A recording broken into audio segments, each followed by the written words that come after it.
Selamat pagi anak-anak yang terkasih di dalam Tuhan Yesus Kristus. Kita akan memulai pelajaran agama kita, pendidikan agama dan budi pekerti. Namun sebelumnya kita akan bersatu hati di dalam doa. Mari kita berdoa. Tuhan Yesus Kristus, Tuhan yang mengasihi kami bersyukur atas kasih Tuhan di dalam kehidupan kami. Pada pagi hari yang indah ini kami boleh belajar bersama-sama untuk mengerti kasih Tuhan, karya Tuhan yang besar yang dinyatakan dalam setiap kehidupan kami. Biarlah pelajaran agama hari ini dapat kami ikuti dengan baik. Terpuji dan termulialah namamu Tuhan Yesus Kristus, hanya di dalam namamu kami berdoa. Amin. Iya. Hari ini anak-anak kita akan belajar tentang dampak dosa. Kalau minggu yang lalu kita belajar tentang Adam dan Hawa, nah sekarang kita belajar tentang dampak dan dosa. Adam dan Hawa memiliki anak setelah dia diusir dari Taman Eden. Setelah dia berdosa, dia diusir dari Taman Eden. Adam dan Hawa memiliki anak-anak. Yang pertama bernama Kain, yang kedua bernama Habel. Kain pekerjaannya bertani, sedangkan Habel pekerjaannya mengembalakan domba. Mereka diajar oleh Adam dan Hawa untuk mengucap syukur kepada Tuhan Allah dengan memberikan korban sembelihan di hadapan Tuhan. Hanya saja si Kain tidak memahami korban itu di hadapan Tuhan. Sedangkan Habel sangat mengerti apa yang diinginkan hati Tuhan.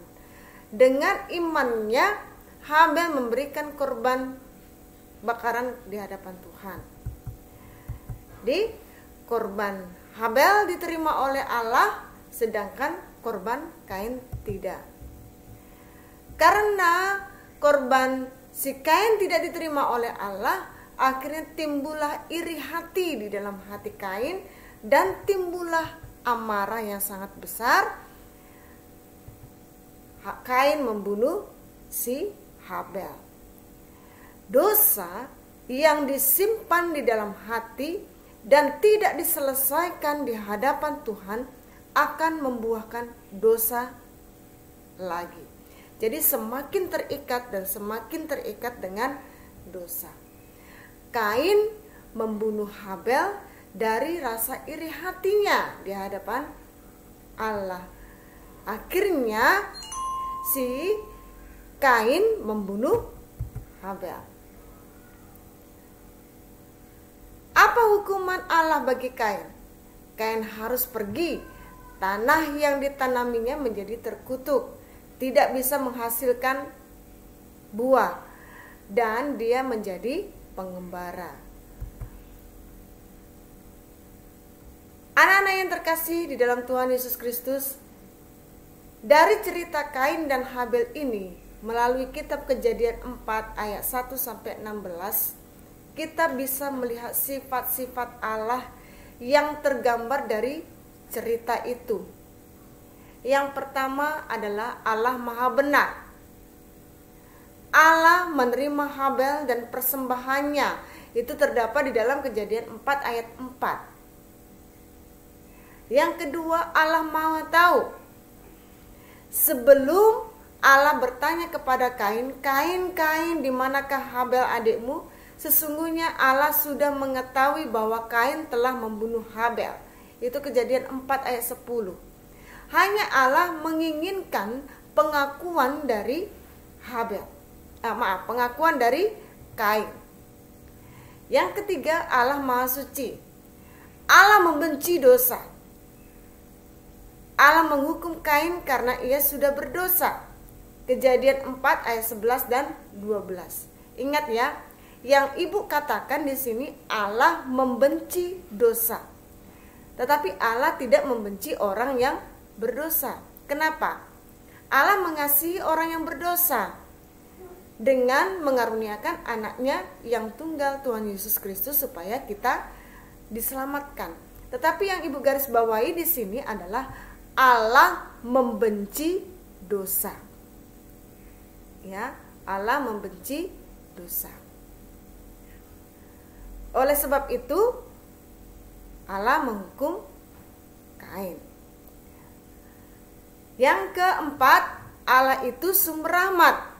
Allah menasehati Kain agar dia berbuat benar dan beriman kepadanya seperti Habel.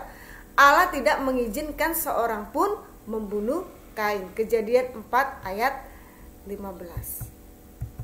Nah, seperti yang sudah Ibu katakan di awal tadi, dosa adalah penyelewengan di hadapan Tuhan. Dosa adalah perbuatan yang tidak melakukan kehendak Tuhan. Jadi, kalau kita berbuat dosa dan kita tidak menyelesaikan di hadapan Allah, maka kita akan semakin terikat di dalam dosa. Seperti gambar yang sudah kamu lihat itu. Ada dosa berkelahi, dosa menyontek, dosa berbohong, dosa memfitnah, dosa amarah, mencuri, dan lain sebagainya. Awalnya berbohong, disembunyikan, tidak diselesaikan di hadapan Tuhan, semakin terikat. Akhirnya dosa menyontek, dan seterusnya dan seterusnya dan seterusnya. Dan akibat dari dosa itu ada. Kalau kita melihat, kalau kamu membaca di dalam materimu, ada banyak akibat dosa. Di dalam dunia ini pun kita bisa menerima akibat dari dosa itu. Rasa bersalah, tidak ada damai sejahtera, ketakutan, kecemasan. Tetapi satu hal yang Ibu mau tekankan, akibat dosa yang jelas tertulis di dalam Alkitab adalah maut, kematian. Itu tertulis dalam Roma 6 ayat 23a. Sebab upah dosa ialah maut, yang artinya adalah kematian. Kalau Roma 6 ayat 23 keseluruhannya dikatakan, sebab upah dosa ialah maut, tetapi kasih karunia Allah ialah hidup yang kekal di dalam Yesus Kristus Tuhan kita. Allah tidak hanya mengatakan upah dosa saja, tetapi Allah juga menyatakan penyelesaian dari dosa itu. Apa penyelesaian dari dosa itu? Yaitu kasih Allah di dalam kehidupan yang kekal. Anak-anak yang terkasih di dalam Tuhan Yesus Kristus, Tuhan inginkan supaya kita hidup di dalam kasih karunia Allah. Tuhan inginkan supaya kita mengasihi Tuhan lebih sungguh-sungguh lagi. Tuhan inginkan bagi kita untuk kita datang kepada Allah agar hidupmu diselamatkan. Cerita Kain dan Habel menjadi suatu pelajaran di dalam hidup kita. Jangan sembunyikan dosa, tetapi selesaikanlah dosa itu di hadapan Allah. Maka Allah, sumber pengampun, akan mengampuni kamu. Amin. Inilah materi yang Ibu berikan pada hari ini. Kiranya kamu boleh memahami dan kamu boleh mengerti. Kamu boleh membaca materi pembelajaran yang Ibu berikan, dan kamu juga boleh mengerjakan soal-soal evaluasi yang akan membantu di dalam pembelajaran kamu nanti. Terima kasih. Tuhan Yesus memberkati. Sampai jumpa.